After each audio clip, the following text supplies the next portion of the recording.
দর্শক আমন্ত্রণ রাতের বাংলাদেশে। শুরুতেই জানাবো শিরোনামগুলো। অসুস্থতার কারণ দেখিয়ে পদত্যাগ করলেন প্রেসিডেন্ট মোহাম্মদ শাহাবুদ্দিন।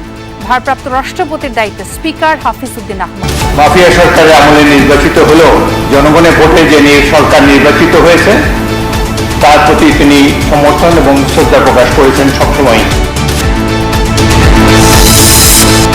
জাতির ওপর থেকে ফ্যাসিবাদের ছায়া সরেছে, মন্তব্য জামায়াত আমিরের। সাবেক রাষ্ট্রপতিকে গ্রেফতার ও বিচারের দাবি এনসিপির। বেরোতে হলো জাতির ঘাট থেকে, স্বৈরাচারের একটা কালো ছায়া সরে গেল। সরকারের কাছে আমরা দাবি জানাচ্ছি যে অবিলম্বে এই শাহাবুদ্দিন চুপ্পুকে গ্রেফতার করতে হবে এবং বিচারের আওতায় নিয়ে আসতে হবে। সাপ্তাহিক ছুটির দিনেও সিএনজির চরম সংকট। বিপাকে যানবাহন চালকরা ঘন্টার পর ঘন্টা লাইনে দাঁড়িয়েও পাচ্ছেন না পর্যাপ্ত গ্যাস। 4-5টা পাম্প ঘুরে এইটা খোলা পাইছি। আজকে এখানে সিরিয়াল দিছি প্রায় 1-1.5 ঘন্টা হয়ে গেছে। কোনো জায়গায় গ্যাস লইতে পারি নাই, এখানে সিরিয়াল দিয়া এই 3-4 ঘন্টা হয়ে গেছে, এখনো শুরু নাই। গ্যাসের দাম বাড়াবে, 100 টাকা বাড়াক, 200 টাকা বাড়াক, সাধারণ মানুষকে গরিব মানুষ কষ্ট দেবে না। চট্টগ্রামে উদ্বেগজনক হারে বাড়ছে ডেঙ্গু রোগীর সংখ্যা। 24 ঘন্টায় নতুন করে আক্রান্ত 20 জন। কাল থেকে শুরু হচ্ছে বিশেষ পরিচ্ছন্নতা অভিযান। যখন কাজটা সমাজের জন্য হয়, যখন কাজটা রাষ্ট্রের জন্য হয়, তখন আমাদের আউট অফ দ্য বক্স গিয়ে কাজ করার মতো মেন্টালিটি আমাদের সকলের মধ্যে রাখতে হবে। দিল্লিতে বিক্ষোভকারীদের সাথে মোদি প্রশাসনের বৈঠক। প্রশ্ন ফাঁসের ঘটনায় শাস্তির পরিধি বাড়ানোর ঘোষণা। শিক্ষামন্ত্রী পদত্যাগ না হওয়া পর্যন্ত কর্মসূচি চলবে, জানালো আন্দোলনকারীরা।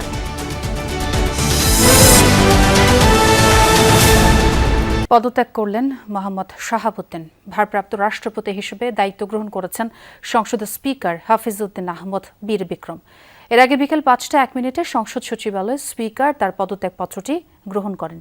ব্যক্তিগত অসুস্থতার কারণে রাষ্ট্রপতির মতো গুরু দায়িত্ব পালন করা সম্ভব নয় বলে পদত্যাগপত্রে উল্লেখ করেন মোহাম্মদ শাহাবুদ্দিন। পরে বিকেলেই সংসদ সচিবালয়ে এক সংবাদ সম্মেলনের মাধ্যমে দায়িত্ব গ্রহণের কথা জানান স্পিকার হাফিজউদ্দিন। গত 2 দিন রাষ্ট্রপতি শাহাবুদ্দিনের পদত্যাগের বিষয়ে চলছিল নানা জল্পনা কল্পনা। প্রধানমন্ত্রী শেখ হাসিনা হঠাৎই আলোচনায় আসে রাষ্ট্রপতি মোহাম্মদ শাহাবুদ্দিনের পদত্যাগের বিষয়টি। 2 দিন ধরে চলে নানা জল্পনা। তার মধ্যেই অনেকটা নিশ্চিত হয়ে যায় শুক্রবারই পদত্যাগ করছেন রাষ্ট্রপতি। আমার মেডিকেল চেকআপ যেহেতু শেষ হয়েছে, চিকিৎসার জন্য দেশের বাইরে থাকা স্পিকার হাফিজউদ্দিন আহমেদ বীর বিক্রমও সফর সংক্ষিপ্ত করে দেশে ফেরেন শুক্রবার দুপুরে।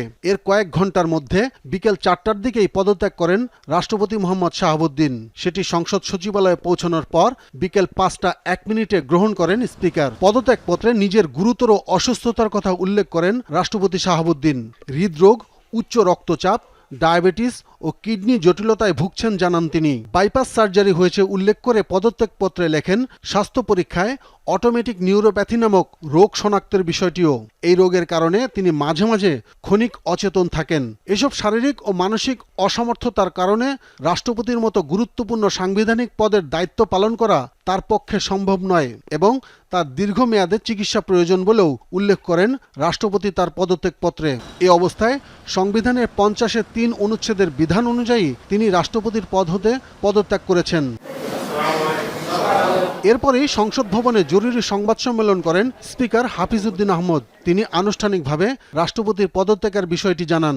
মহামান্য রাষ্ট্রপতি জনাব মোহাম্মদ শাহাবুদ্দিন তার স্বাক্ষরযুক্ত পদত্যাগপত্র আজ 24শে জুলাই 2026 9 শ্রাবণ 1433 তারিখে রোজ শুক্রবার অপরাহ্ন 5টা 1 মিনিটে আমার নিকট পদত্যাগপত্র দাখিল করেছেন। ফলশ্রুতিতে সংবিধানের 54 অনুচ্ছেদ অনুযায়ী আমি রাষ্ট্রপতির দায়িত্ব গ্রহণ করেছি। পদত্যাগপত্রটি আমি গ্রহণ করেছি এবং জাতীয় সংসদ সচিবালয়ের রেকর্ডে সংরক্ষণ এবং প্রয়োজনীয় প্রশাসনিক কার্যক্রম গ্রহণের জন্য নির্দেশ প্রদান করা হলো। 3 মিনিটের সংক্ষিপ্ত বক্তব্যের পর প্রশ্ন উত্তরের সুযোগ দেন ভারপ্রাপ্ত রাষ্ট্রপতির দায়িত্ব গ্রহণ করা হাফিজউদ্দিন আহমদ। তিনি বলেন, মাফিয়া আমলে নিয়োগ পেলেও বর্তমান নির্বাচিত সরকারের প্রতি তিনি সবসময় শ্রদ্ধাশীল ছিলেন। যেদিন আমি স্পিকার হিসেবে শপথ নিয়েছি সেই দিনই ভারপ্রাপ্ত রাষ্ট্রপতি হিসেবেও শপথ নিয়েছি। তিনি শারীরিক অসামর্থ্যের কারণে পদত্যাগ করেছেন। আমি তার মঙ্গল এবং সুস্বাস্থ্য কামনা করি এবং আমার মনে হয় তিনি মাফিয়া সরকারের আমলে নির্বাচিত হলেও বর্তমানে জনগণের ভোটে যে সরকার নির্বাচিত হয়েছে তার প্রতি তিনি সমর্থন এবং শ্রদ্ধা প্রকাশ করেছেন সবসময়। আমি তার মঙ্গল কামনা করি। মোহাম্মদ শাহাবুদ্দিন 2023 সালের 24 এপ্রিল বাংলাদেশের 22তম রাষ্ট্রপতি হিসেবে দায়িত্ব গ্রহণ করেছিলেন। আব্দুল্লাহ তুহিন, যমুনা নিউজ, ঢাকা। মোহাম্মদ শাহাবুদ্দিন রাষ্ট্রপতির দায়িত্ব নেওয়ার পর থেকে যাকে ঘিরে রাজনৈতিক বিতর্ক কখনো পুরোপুরি থামেনি। 24-এর 5 আগস্ট রাজনৈতিক পট পরিবর্তনের পর সাংবিধানিক ধারাবাহিকতা রক্ষায় ছিল তার বিশেষ ভূমিকা। তবে পরবর্তীতে বিভিন্ন গণমাধ্যমে দেয়া সাক্ষাৎকারে জন্ম দেন নানা বিতর্কেরও। কিন্তু সাংবিধানিক ধারাবাহিকতা রক্ষায় বহাল থাকেন শপথে। ছাত্র জনতার গণ অভ্যুত্থানে 2024 সালের 5 আগস্ট দেশ ছেড়ে পালিয়ে যেতে বাধ্য হন শেখ হাসিনা। দেশে তৈরি হয় এক চরম সাংবিধানিক ও রাজনৈতিক সংকট। এই সংকট থেকে উত্তরণে কেন্দ্রীয় চরিত্র হয়ে ওঠেন শেখ হাসিনারই নিয়োগ দেয়া রাষ্ট্রপতি মোহাম্মদ শাহাবুদ্দিন। সাংবিধানিক শূন্যতা দূর করতে পরদিনই সংসদ ভেঙে দেন রাষ্ট্রপতি মোহাম্মদ শাহাবুদ্দিন। সংবিধানের 106 অনুচ্ছেদ অনুযায়ী সুপ্রিম কোর্টের আপিল বিভাগের পরামর্শে 8 আগস্ট শপথ পাঠ করান অন্তর্বর্তীকালীন সরকারের প্রধান উপদেষ্টা ডক্টর মোহাম্মদ ইউনূসকে। ওই দিনই রাষ্ট্রপতি মোহাম্মদ শাহাবুদ্দিনের কাছে শপথ নেন অন্তর্বর্তী সরকারের অন্যান্য উপদেষ্টারাও। আওয়ামী লীগ আমলের কোনো কিছুই অবশিষ্ট না থাকলেও অনিবার্য পরিণতির মতো বঙ্গভবনে থেকে যান মোহাম্মদ শাহাবুদ্দিন। 24-এর 5 আগস্ট সাবেক প্রধানমন্ত্রীর দেশত্যাগ, তারপর দিনভর নানা উত্তেজনা ও ঘটনা প্রবাহের পর রাতে জাতির উদ্দেশ্যে ভাষণ দেন রাষ্ট্রপতি মোহাম্মদ শাহাবুদ্দিন। বলেছিলেন পালিয়ে যাওয়ার আগে তার কাছে পদত্যাগপত্র জমা দিয়েছেন শেখ হাসিনা এবং তিনি তা গ্রহণও করেছেন। প্রধানমন্ত্রীর পদত্যাগ ও বৈষম্য বিরোধী ছাত্র আন্দোলনে সৃষ্ট পরিস্থিতি। কিন্তু বিপত্তি বাধে অভ্যুত্থানের 2.5 মাস পর একটি জাতীয় দৈনিকে দেয়া এক সাক্ষাৎকারে এক বড় বিতর্কের জন্ম দেন রাষ্ট্রপতি মোহাম্মদ শাহাবুদ্দিন। দাবি করেন শেখ হাসিনার পদত্যাগের দালিলিক কোনো প্রমাণ তার কাছে নেই। এতেই ক্ষোভে ফেটে পড়েন অভ্যুত্থানকারীরা। তার পদত্যাগ দাবি করে শুরু হয় বিক্ষোভ, ঘেরাও করা হয় বঙ্গভবন, রণক্ষেত্রে পরিণত হয় রাষ্ট্রপতির বাসভবন এলাকা। এমন বিক্ষোভের মুখেও তাৎক্ষণিক তাকে অপসারণের উদ্যোগ নেয়নি অন্তর্বর্তী সরকার।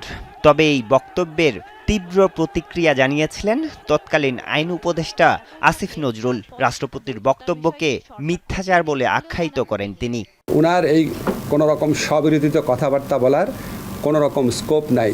যদি উনি এই বক্তব্যে অটল থাকেন তাহলে উনি রাষ্ট্রপতি পদে থাকার যোগ্যতা আছেন কিনা সেটা আমাদের উপদেষ্টা মণ্ডলী সভায় ভেবে দেখতে হবে। আলোচনা আছে তখন রাষ্ট্রপতিকে অপসারণ করা হলে সাংবিধানিক সংকট তৈরি হতো, এমন শঙ্কা থেকেই ওই সময় মোহাম্মদ শাহাবুদ্দিনকে সরানোর বিরোধিতা করেছিল বিএনপি। এরপর নানা আলোচনা সমালোচনার মধ্যেও শপথে বহাল থাকেন রাষ্ট্রপতি মোহাম্মদ শাহাবুদ্দিন। 2026 সালের শুরুর দিকে নির্বাচনের মাধ্যমে সরকার গঠিত হওয়ার পরেও শপথ পাঠ করান নতুন সরকারের প্রধানমন্ত্রী তারেক রহমান এবং তার মন্ত্রিপরিষদকেও। তবে রাষ্ট্রপতিকে নিয়ে তখনও কমেনি বিতর্ক। মহামান্য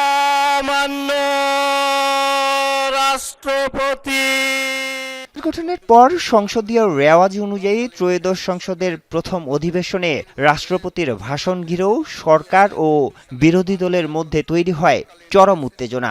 রাষ্ট্রপতিকে জুলাই গাদ্দার আখ্যা দিয়ে অধিবেশন থেকে ওয়াকআউট করে বিরোধী দলের সদস্যরা। কিন্তু সাংবিধানিক বিধি রক্ষায় তখনও রাষ্ট্রপতিকে সমর্থন দেন সরকারি দল। ধীরে ধীরে রাষ্ট্রীয় নানা অনুষ্ঠানে যোগ দিতে দেখা যায় রাষ্ট্রপতিকে, যা অন্তর্বর্তীকালীন সরকারের আগের 1.5 বছরে দেখা মেলেনি। বিভিন্ন গণমাধ্যমে দেয়া সাক্ষাৎকারে ওই সময়ে একরকম গৃহবন্দী থাকার অভিযোগও করেছিলেন তিনি। অনেকেই ধারণা করেছিলেন হয়তো পূর্ণ মেয়াদেই রাষ্ট্রপতি পদে থাকবেন তিনি। এর মধ্যেই 9 মে চিকিৎসার জন্য লন্ডনে যান রাষ্ট্রপতি। ফিরে আসেন 18ই মে। এরপর থেকেই সরকারের সাথে শীতল হতে শুরু করে রাষ্ট্রপতির সম্পর্ক। হঠাৎই গেল কয়েকদিন ধরে রাষ্ট্রপতি মোহাম্মদ শাহাবুদ্দিনের পদত্যাগ ইস্যুটি আলোচনায় আসে বিভিন্ন গণমাধ্যমে। আরিফুর রহমান সবুজ, যমুনা নিউজ, ঢাকা। দেরিতে হলেও ফ্যাসিবাদের রেখে যাওয়া ছায়া সরে গেছে বলে মন্তব্য করেছেন বিরোধী দলীয় নেতা ডাক্তার শফিকুর রহমান। রাষ্ট্রপতির পদত্যাগের পর জরুরি ব্রিফিংয়ে তিনি আরও বলেন, 24-এর গণহত্যা নীরব সহযোগী ছিলেন সদ্য সাবেক রাষ্ট্রপতি মোহাম্মদ শাহাবুদ্দিন। পরবর্তী রাষ্ট্রপতি হিসেবে জামায়াত কোনো তোষামতকারীকে দেখতে চায় না বলেও জানান তিনি। আলাদা সংবাদ সম্মেলনে এনসিপির পক্ষ থেকে মোহাম্মদ শাহাবুদ্দিনকে গ্রেফতার করে বিচারের আওতায় আনার দাবি জানানো হয়েছে। 22তম রাষ্ট্রপতি মোহাম্মদ শাহাবুদ্দিনের পদত্যাগের পরপরই জরুরি সংবাদ সম্মেলন ডাকেন বিরোধী দলীয় নেতা ও জামাত আমির ডাক্তার শফিকুর রহমান। মিন্টো রোডের বাসভবনে এই সংবাদ সম্মেলন অনুষ্ঠিত হয়। জুলাই রিভলিউশনে এতগুলো মানুষের জীবন গিয়েছে, কিন্তু রাষ্ট্রের সর্বোচ্চ অভিভাবক হিসাবে তিনি কোনো দায়িত্ব পালন করেন নাই। ব্রিফিংয়ে বিরোধী দলীয় নেতা বলেন, এই পদত্যাগের ফলে জাতি ফ্যাসিবাদের ছায়ামুক্ত হলো। পরবর্তী রাষ্ট্রপতি হিসেবে কোনো তোষামতকারীকে দেখতে চায় না বলেও জানান তিনি। দেরিতে হলেও জাতির ঘাট থেকে স্বৈরাচারের একটা কালো ছায়া সরে গেল। এই জন্য আমরা আল্লাহ তাআলার শুকরিয়া আদায় করি। অস্থায়ী প্রেসিডেন্ট হিসাবে বাংলাদেশের সংবিধানের 54 অনুচ্ছেদ অনুযায়ী বর্তমান মাননীয় স্পিকার দায়িত্ব গ্রহণ করেছেন। আমরা তাকে অভিনন্দন জানাই। রাষ্ট্রপতির পদত্যাগের পর প্রতিক্রিয়া জানিয়ে সংবাদ সম্মেলন করেছে জাতীয় নাগরিক পার্টি এনসিপি। ব্রিফিংয়ে দলের সদস্য সচিব আক্তার হোসেন অভিযোগ করেন, মোহাম্মদ শাহাবুদ্দিনকে সেফ এক্সিট দিতেই অসুস্থতার ন্যারেটিভ সাজানো হয়েছে। তাকে অবিলম্বে গ্রেফতার করে আন্তর্জাতিক অপরাধ ট্রাইব্যুনালে বিচারের দাবি জানান তিনি। শাহাবুদ্দিন চুপ্পু তিনি শুধু পদত্যাগ করেছেন রাষ্ট্রপতির পদ থেকে, এটাই যথেষ্ট নয়। আমরা আজকের এই সংবাদ সম্মেলন থেকে সরকারের কাছে আমরা দাবি জানাচ্ছি যে অবিলম্বে এই শাহাবুদ্দিন চুপ্পুকে গ্রেফতার করতে হবে এবং বিচারের আওতায় নিয়ে আসতে হবে। তার পদত্যাগপত্রের মধ্যে এমনভাবে তিনি ন্যারেটিভ সাজিয়েছেন যেটা আসলে তার জন্যে একটা সেফ এক্সিটের জায়গা তৈরি করতে পারে, কিন্তু এই শাহাবুদ্দিন চুপ্পুকে সেফ এক্সিট দেওয়ার কোনো মানেই নেই। জুলাই গণহত্যার দায় সাবেক এই রাষ্ট্রপতিকে নিতে হবে বলে সংবাদ সম্মেলনে জানায় বিরোধী দল। এই গণহত্যার বিচার নিয়ে এখন তাদের দায়িত্ব রয়েছে। শামীম রেজা, যমুনা নিউজ, ঢাকা। ইরান, যুক্তরাষ্ট্র, রাশিয়া ইউক্রেন যুদ্ধ দেশের অর্থনীতিকে চ্যালেঞ্জের মুখে ফেলেছে। সরকার এসব চ্যালেঞ্জ মোকাবেলা করে অর্থনীতিকে এগিয়ে নিতে কাজ করে যাচ্ছে বলে জানিয়েছে এলজিআরডি মন্ত্রী মির্জা ফখরুল ইসলাম আলমগীর। বলেন, আঞ্চলিক সহযোগিতা বজায় রাখার জন্য সরকার কাজ করে যাচ্ছে। এছাড়া জুলাই সনদ বাস্তবায়নেও প্রধানমন্ত্রী তারেক রহমান প্রতিশ্রুতিবদ্ধ বলেও জানান মির্জা ফখরুল ইসলাম। রাজধানীর হোটেল ইন্টারকন্টিনেন্টালে ছিল বেঙ্গল ডেল্টা কনফারেন্স। প্রধান অতিথি হিসেবে অংশ নেন স্থানীয় সরকার পল্লী উন্নয়ন মন্ত্রী মির্জা ফখরুল ইসলাম আলমগীর। সম্মেলনে প্রধান অতিথির বক্তব্যে তিনি বলেন, নির্বাচনী ইশতেহার ধাপে ধাপে বাস্তবায়নের কাজ চলছে। জুলাই সনদ বাস্তবায়নেও প্রধানমন্ত্রী প্রতিশ্রুতিবদ্ধ। Our party and our leader, Mr. Tariq Rahman, is committed to fulfill the July Charter, which we have committed to the people also. We had our manifesto in the elections, and we are committed that we will go by the commitments we have made to the people and during the election. একই সাথে তিনি আরও বলেন, সারা বিশ্বে গণতন্ত্র এখন হুমকির মুখে, তবে জনগণের কাছে সবসময় দায়বদ্ধ বর্তমান সরকার। Thank you very much.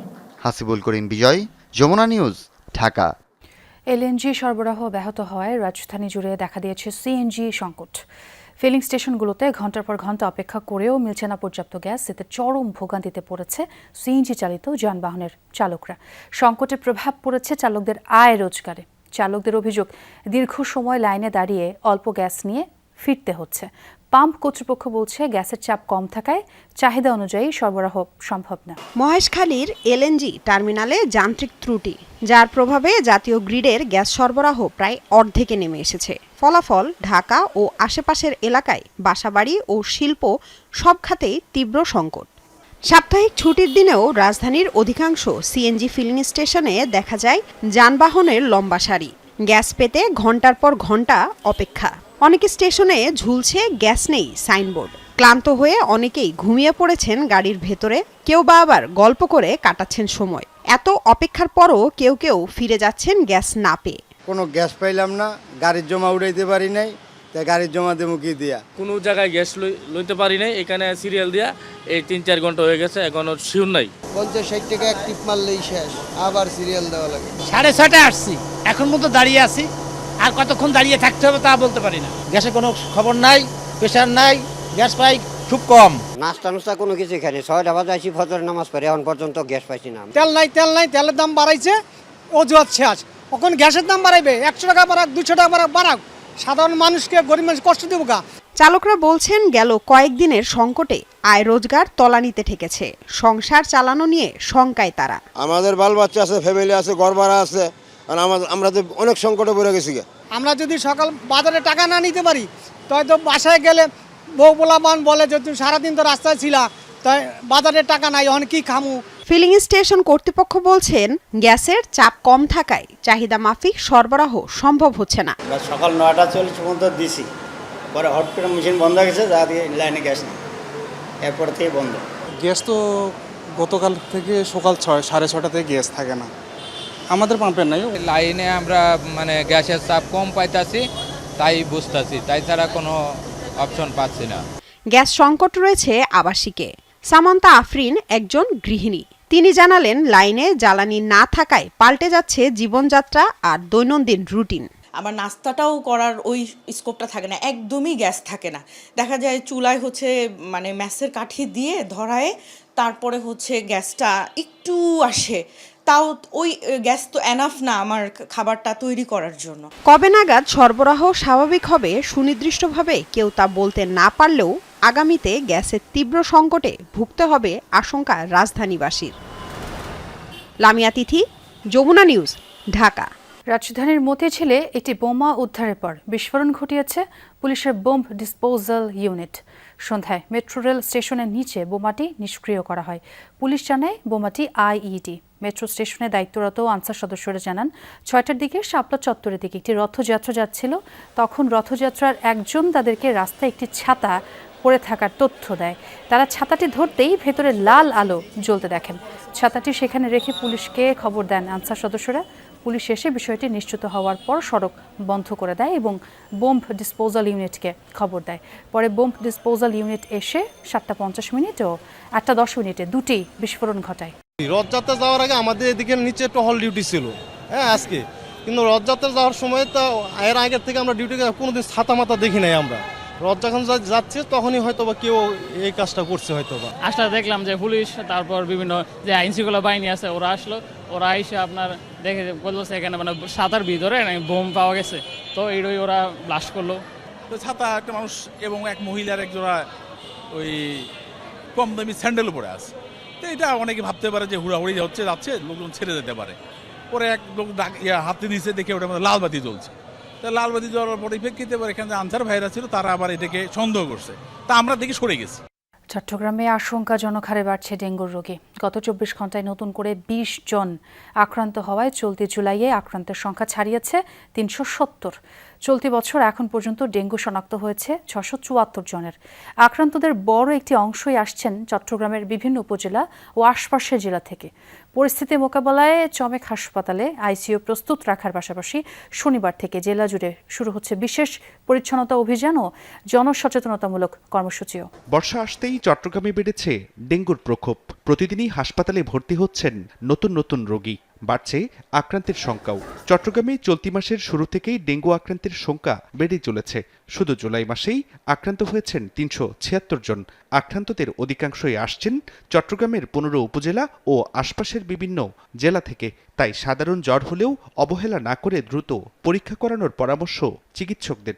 Dengue directly brain encephalitis হয়েছে, তো এই সমস্ত পেশেন্টগুলো আমাদের যখন এখানে ওয়ার্ডের ম্যানেজমেন্টের ফ্যাসিলিটিসের বাইরে আওতাধীন ছিল না, তখন আমরা ওইসব পেশেন্টদেরকে আইসিইউতে নিবিড় পর্যবেক্ষণে রেখেছিলাম এবং আমরা 2টা পেশেন্ট অলরেডি এনকেফালাইটিসের পেশেন্ট আইসিইউতে ম্যানেজমেন্ট পাওয়ার পরে রোগীটা ওখান থেকে ভালো হয়ে এখানে চলে আসছে। ক্রমবর্ধমান রোগীর চাপ সামাল দিতে প্রস্তুতির কথা জানাই চট্টগ্রাম মেডিকেল কলেজ হাসপাতাল কর্তৃপক্ষ। গুরুতর রোগীদের চিকিৎসায় প্রস্তুত রাখা হয়েছে আইসিইউ। কারো নাক দিয়ে, মুখ দিয়ে, পায়খানা প্রস্রাবের রাস্তা দিয়ে রক্ত যাচ্ছে, অথবা কারো প্লাজমা লিকেজ হচ্ছে, পেটের মধ্যে পানি এসে যাচ্ছে, শ্বাসকষ্ট হচ্ছে, প্রেশার কমে যাচ্ছে, পালস বেড়ে যাচ্ছে, রেসপিরেটরি রেট বেড়েছে, এই রোগীগুলোকে আমরা ভর্তি দিব। এদিকে ডেঙ্গু সহ মশাবাহিত রোগ প্রতিরোধে শনিবার থেকে চট্টগ্রাম জেলা জুড়ে শুরু হচ্ছে বিশেষ পরিচ্ছন্নতা অভিযান ও জনসচেতনতামূলক কর্মসূচি। এই কাজ শুধু এটা সরকারের জন্য না, এটা নিজের জন্য কাজ, এটা রাষ্ট্রের জন্য কাজ। যখন কাজটা সমাজের জন্য হয়, যখন কাজটা রাষ্ট্রের জন্য হয়, তখন আমাদের আউট অফ দ্য বক্স গিয়ে কাজ করার মতো মেন্টালিটি আমাদের সকলের মধ্যে রাখতে হবে। গত 24 ঘন্টায় চট্টগ্রামে নতুন করে ডেঙ্গু আক্রান্ত হয়েছেন আরও 20 জন। এ নিয়ে চলতি বছর আক্রান্তের সংখ্যা দাঁড়িয়েছে 674 জনে, মৃত্যু হয়েছে 2 জনের। জুবাইর রিফাত, যমুনা নিউজ, চট্টগ্রাম। কিশোরগঞ্জে সড়ক দুর্ঘটনার খবর পেয়ে ঘটনাস্থলে যান পুলিশ সদস্য শামসুল। তখনও তিনি জানতেন না নিহত শিশু তার নিজের ছেলে। ঘটনাস্থলে পৌঁছে মরদেহ দেখে বাকরুদ্ধ হয়ে পড়েন তিনি।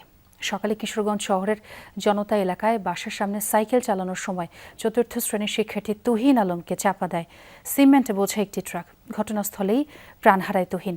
সন্তানের নিথর মরদেহ দেখে কান্নায় ভেঙে পড়েন শামসুল। পরে মরদেহ উদ্ধার করে মর্গে পাঠানো হয়। এই ঘটনায় ট্রাকটিকে জব্দ করা হলেও পলাতক চালক। এদিকে পাকুন্দিয়া উপজেলার চিলাকারা এলাকায় ঢাকামুখী একটি যাত্রীবাহী বাসও নিকলি হাওড় পর্যটনে যাওয়া কিশোরগঞ্জমুখী পর্যটকবাহী মাইক্রোবাসের মুখোমুখি সংঘর্ষ হয়। এতে ঘটনাস্থলে নিহত হন মাইক্রোবাস চালক মোস্তাফিজুর রহমান। আহত 3 জনকে উদ্ধার করে হাসপাতালে পাঠানো হয়।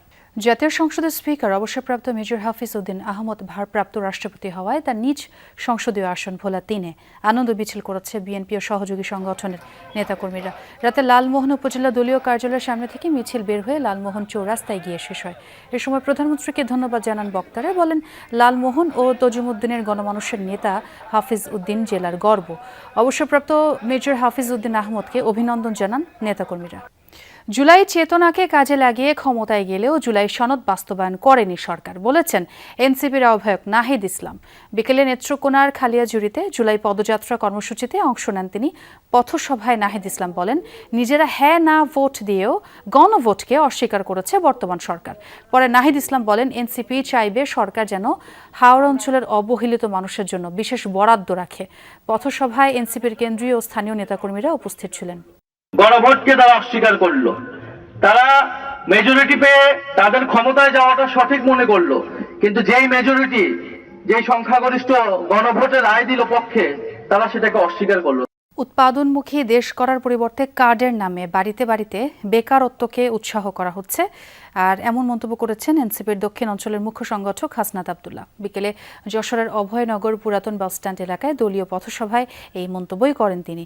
রাজনীতিতে নারীদের অংশগ্রহণ বাড়ানোর তাগিদ দিয়ে হাসনাত আব্দুল্লাহ বলেন, রাজপথে নারীদের ঢাল বানানো হলেও রাজনৈতিক সিদ্ধান্ত গ্রহণে তাদের উপেক্ষা করা হয়, কিন্তু দেশের 51% নারী জনগোষ্ঠীকে বাইরে রেখে সুষম রাষ্ট্র গঠন সম্ভব না। এজন্য রাজনীতিতে নারীদের সক্রিয় হওয়ার আহ্বান জানান তিনি। মানুষকে এখন বেকারত্বে উৎসাহিত করছে না, বেকারত্ব উৎসাহিত করছে কিনা, বাসায় বাসায় কাজ পাঠায় এখন মানুষকে বেকারত্বে উৎসাহিত করা হচ্ছে। উৎপাদনমুখী অর্থনীতির পরিবর্তে একটা ভোটমুখী একটা অর্থনীতিতে বাংলাদেশকে পরিণত করা হচ্ছে। 5 বছরে 1,20,000 কোটি টাকা উৎপাদনের পরিবর্তে শুধু এক ধরনের ভোট প্রবণ অর্থনীতিতে ব্যয় করা হচ্ছে।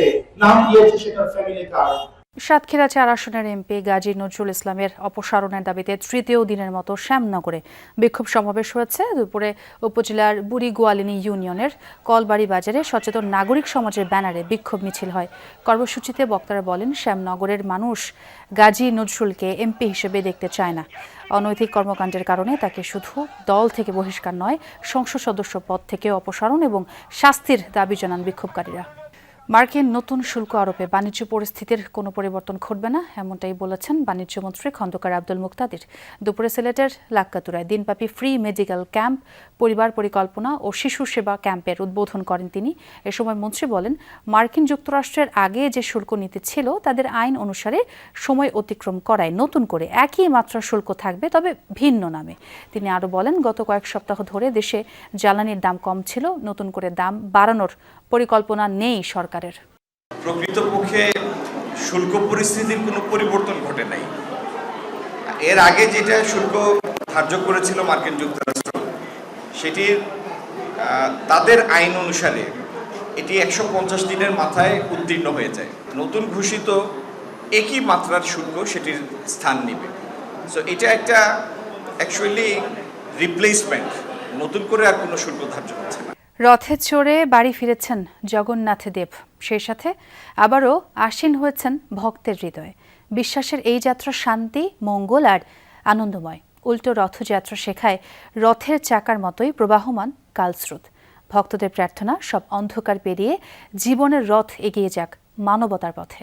হিন্দু ধর্মাবলম্বীদের মতে 7 দিন আগে শ্রীকৃষ্ণ গিয়েছিলেন মামাবাড়ি। সাথে ছিল বোন সুভদ্রা আর ভাই বলরাম।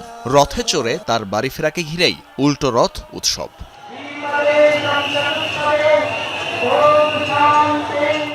ঢাকেশ্বরী মন্দিরের সামনে থেকে উল্টো রথযাত্রা শুরু হয় বিকাল 3:30টায়। গন্তব্য স্বামীবাগ মন্দির।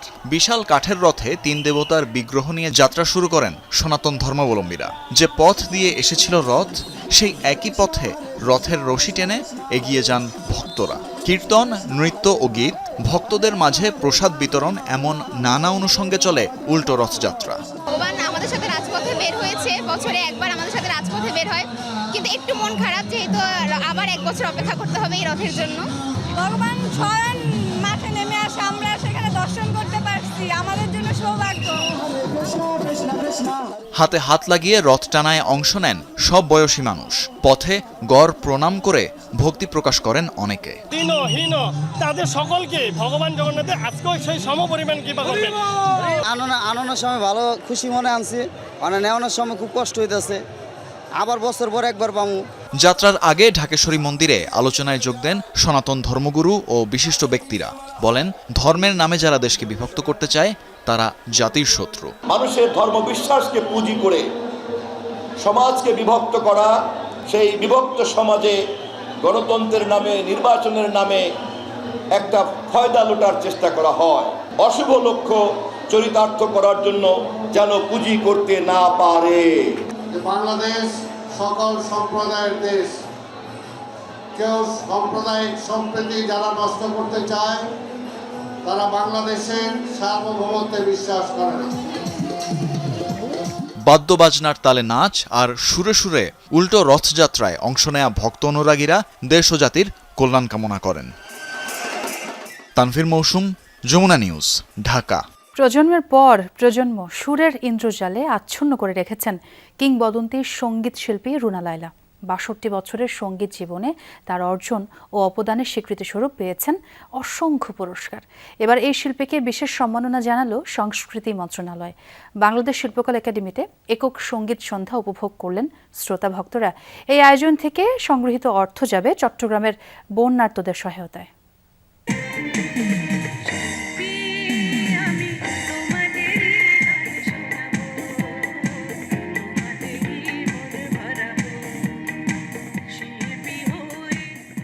বাংলাদেশ ও বিশ্বমঞ্চে রুনা লায়লা মানেই এক অনন্য আর সুরেলা নাম। তার গায়কি, জাদুকরী মঞ্চ উপস্থিতি আর কণ্ঠের বৈচিত্র্যতা দিয়ে মাতিয়ে রেখেছেন 6 দশকেরও বেশি সময় ধরে।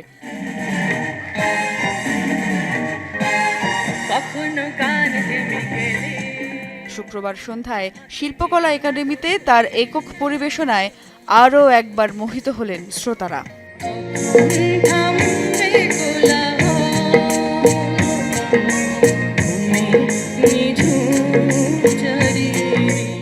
বাংলার পাশাপাশি উর্দু, হিন্দি সহ বিভিন্ন ভাষায় গান গেয়ে তিনি হয়ে উঠেছেন উপমহাদেশের অন্যতম জনপ্রিয় কণ্ঠশিল্পী।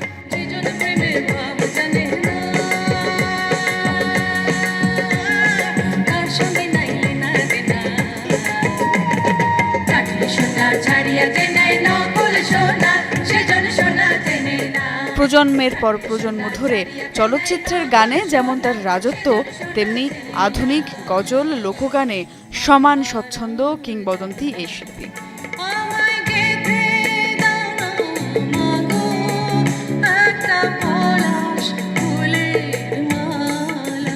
তার এক একটি গান এক একটি স্মৃতি আর কালজয়ী ইতিহাসের সাক্ষী। নিবেদিত প্রাণ এই শিল্পীর জন্য সংস্কৃতি মন্ত্রণালয়ের পক্ষ থেকে আয়োজন করা হয় সম্মাননার। আমরা আমাদের সাংস্কৃতিক যে ঐতিহ্য, যে ইতিহাস, যেটা পৃথিবীর সর্বশ্রেষ্ঠ একটি জাতি হিসাবে আমাদের সেই জাতীয় চেতনাকে আমরা পৃথিবীর সামনে তুলে ধরতে চাই। বন্ধু 3 দিন তোর বাড়িতে গেলাম, দেখা পাইলাম না, বন্ধু 3 দিন।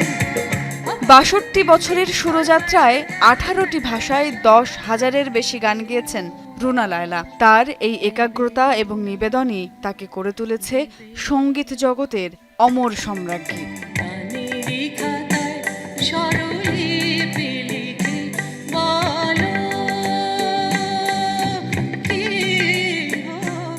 সুমাইয়া ঐশী, যমুনা নিউজ, ঢাকা। আগামী বছরের জানুয়ারিতে সারা দেশে 31 কোটি গুণগত মানসম্পন্ন নতুন পাঠ্য বই বিতরণ করা হবে জানিয়েছেন শিক্ষামন্ত্রী আনম এহসানুল হক মিলন। শুক্রবার বিকেলে চাঁদপুরের কচুয়ায় শিক্ষক সমাবেশ ও মতবিনিময় অনুষ্ঠানে প্রধান অতিথির বক্তব্যে তিনি এসব কথা বলেন। তিনি আরও বলেন, নতুন পাঠ্য বইয়ে বাংলাদেশের ইতিহাস সঠিকভাবে উপস্থাপন করা হবে এবং কোনো ধরনের ইতিহাস বিকৃতি বরদাস্ত করা হবে না। পাশাপাশি দেশের 64 জেলায় ও 5টি বিভাগীয় পর্যায়ে নিয়মিত ক্রীড়া প্রতিযোগিতার আয়োজনও করা হবে। আর কারিকুলামের অন্যান্য বিষয়গুলো আমরা 2028 নিয়ে আমরা অ্যাড্রেস করব। কোনো পলিটিক্যালাইজেশন থাকবে না এবং কোনো রকম ইতিহাসকে বিকৃত করা চলবে না। এটা আমাদের মাননীয় প্রধানমন্ত্রীর ইনস্ট্রাকশন। শিক্ষামন্ত্রী পদত্যাগ না করা পর্যন্ত আন্দোলন অব্যাহত রাখার ঘোষণা দিয়েছে দিল্লির বিক্ষোভকারীরা। এর পাশাপাশি প্রশ্ন ফাঁসের কারণে আত্মহত্যা করা শিক্ষার্থীদের পরিবারকে 1 কোটি রুপি ক্ষতিপূরণেরও দাবি জানানো হয়। দুপুরে সরকারের সাথে হওয়া বৈঠকে এসব দাবি জানায় আন্দোলনকারীরা। এদিকে আন্দোলনের মুখে প্রশ্ন ফাঁসের ঘটনায় শাস্তির মাত্রা বাড়ানোর ঘোষণা দিয়েছে মোদী সরকার। শনিবার আবারও দুই পক্ষ বসবে আলোচনায়। পুলিশি কড়াকড়ি শর্তেও অব্যাহত আছে দিল্লির যন্তর মন্তরে শিক্ষার্থীদের অবস্থান কর্মসূচি। নানা নাটকীয়তা আর অনিশ্চয়তার পর শুক্রবার দুপুরে আন্দোলনকারীদের সাথে বৈঠকে বসে মোদী সরকার। এই আলোচনায় প্রশ্ন ফাঁসকারীদের বিরুদ্ধে শাস্তির ব্যাপারে নতুন আইন বাস্তবায়নের আশ্বাস দেয় সরকার। প্রস্তাবিত নতুন সংশোধনীতে প্রশ্ন ফাঁসের সাজা 3 বছর থেকে বাড়িয়ে সর্বোচ্চ 10 বছর এবং জরিমানা 10 লাখ থেকে বাড়িয়ে 10 কোটি রুপি করা হবে বলে জানানো হয়। আমরা কেন্দ্রীয় মন্ত্রীদের কাছে আমাদের 3টি মূল দাবি স্পষ্টভাবে তুলে ধরেছি। প্রথমত, শিক্ষামন্ত্রী ধর্মেন্দ্র প্রধানের পদত্যাগ। দ্বিতীয়ত, আত্মহত্যা করা শিক্ষার্থীদের পরিবারকে 1 কোটি রুপি করে ক্ষতিপূরণ। এবং তৃতীয়ত, আন্দোলনকারীদের উপর করা সব ভুয়া মামলা প্রত্যাহার। সরকার আমাদের ক্ষতিপূরণ ও মামলা প্রত্যাহারের দাবি দুটি নীতিগতভাবে মেনে নিয়েছে। ব্রোকন করপ্ট এডুকেশন সিস্টেম के वजह से आत्महत्या करके मर गए। 2 ঘন্টা ধরে চলা আলোচনায় শিক্ষার্থীরা সরকারের কাছে 3 দফা দাবি সহ নানা সংস্কারের কথা তুলে ধরে। তবে শিক্ষামন্ত্রী পদত্যাগ না করা পর্যন্ত আন্দোলন চলবে বলে জানানো হয়। এই অবস্থায় সরকারের পক্ষ থেকে জানানো হয়েছে আন্দোলনকারীদের শর্তগুলো নিয়ে আলোচনা চলছে। আগামীকাল পর্যন্ত সময়ও চেয়েছে মোদী প্রশাসন। শিক্ষার্থীরা আমাদের কাছে 3টি দাবি সহ 5টি সংস্কার কথা তুলে ধরেছে। এগুলো নিয়ে সরকারের সাথে আমরা আলোচনা করব। আর এই বিষয়ে সিদ্ধান্ত জানাতে আগামীকাল বিকেলে আমরা শিক্ষার্থীদের সাথে আবারও বসতে চলেছি।